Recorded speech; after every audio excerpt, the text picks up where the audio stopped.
Hepinize merhaba arkadaşlar, ben Mehmet Ali ve ben bugün sizlerle öksürerek ağzımdan bir tane silgi çıkartmaya çalışacağım arkadaşlar. Kusura bakmayın, silgi birazcık hasarlı, hiç boş yersiz. Neyse arkadaşlar, bu ilk silgi numaram olduğu için birazcık karıştırabilir, bazı hatalarım olabilir, kusura bakmayın.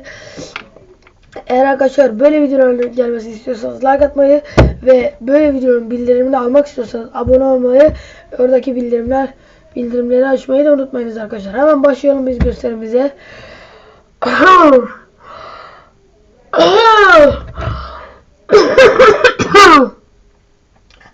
Arkadaşlar gerçekten öksürüğüm geldi. Neyse arkadaşlar, elimde gördüğünüz gibi silgim geldi. Görüyorsunuz, normal birazcık yırtık, kardeşimizin ilgisi çaktırmayın. O silgi gördüğünüz gibi.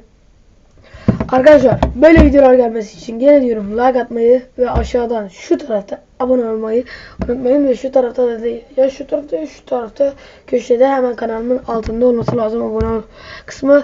Arkadaşlar beni izlediğiniz için teşekkürler ve görüşürüz.